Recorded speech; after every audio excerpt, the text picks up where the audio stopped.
existe uma demanda pelo GRC em segurança da informação, para as grandes empresas, Uhum. aquelas que são reguladas, né, aquelas que têm uma exigência muito grande de fora, de repente da matriz. Mas, isso não é obrigatório, não é mandatório ser assim. Uhum. As empresas menores também podem ter o GRC implementado.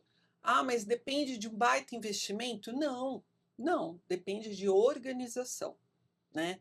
Depende do dono ali, do líder, olhar para aquilo e falar: poxa, mas se a minha empresa tiver governança, tiver os processos desenhados, escritos, formalizados, não estou dizendo engessados, Aham. tá? Estou dizendo estruturados, eu, como dono, eu tenho mais facilidade em gerir o meu negócio. Um CEO tem mais facilidade em identificar os seus indicadores, em se posicionar como empresa. E se amanhã ou depois eu quiser vender essa empresa, ela está muito mais organizada. Sem dúvida, concordo. Faz sentido fazer uma analogia, por exemplo, com uma cozinha de um restaurante, aonde, para que a comida sempre saia com o mesmo sabor, com a mesma textura e com o mesmo encantamento aos clientes que frequentam aquele restaurante, se tenha ou seja, o compliance na Uhum, conformidade, que é provavelmente as receitas dos pratos, quanto ingrediente vai em cada um. Se tenha o risco, né, que é o risco de colocar alguém que ou está num dia de mau humor, que são as pessoas, ou um fogão que está estragado, algo assim, um ingrediente que passou da validade, e a governança que seria o chefe da cozinha orquestrando aquele pessoal todo para poder que as comidas saiam sempre comendo.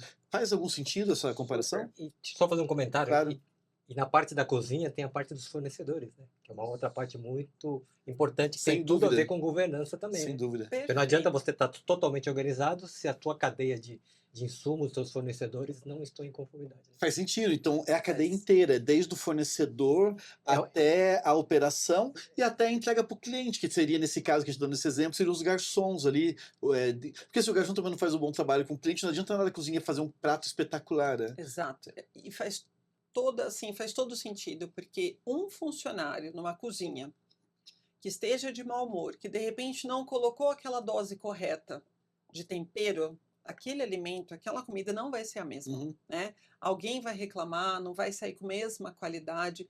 Dentro de uma empresa, um colaborador que aperta ali um clique de um e-mail, ele pode dar abrindo a porta para um phishing. O que que é um phishing? É um sistema, vamos pensar assim, maldoso, que entra naquela empresa para roubar aham, informações. Então, o comparativo é perfeito, porque a gente começa a amarrar uma série de coisas. Quando a gente fala dos fornecedores, né, Nilo, a gente está falando que, se a gente parar para pensar que lá na ISO 27002, lembra que eu falei que é uma sim. norma, né, básica ali que regulamenta a segurança da informação, lá já se falava que as empresas precisam focar e olhar para os seus parceiros de negócio. Por quê? Porque não estamos numa mesma cadeia, Sim, né? Estamos todos ali de mãos dadas. Então, se o fornecedor deixa de trazer um alimento correto, vai faltar algum prato. Em uma empresa, um fornecedor que de repente não atende como deveria, pode causar impacto nessa empresa também. Então, lá já se falava isso. A Lei Geral de Proteção de Dados, que foi promulgada em 2018, corrobora com isso, reforça, só que agora com peso de lei. sim. Então, essa cadeia, né, produtiva de uma empresa, ela é de suma importância. Se eu não olho para um parceiro, um fornecedor, eu posso estar correndo um risco muito grande. E olha lá a letrinha R, né, sendo acionada. Sim. Por isso que o G de governança, ele olha para o R o tempo todo e ele olha o C o tempo todo.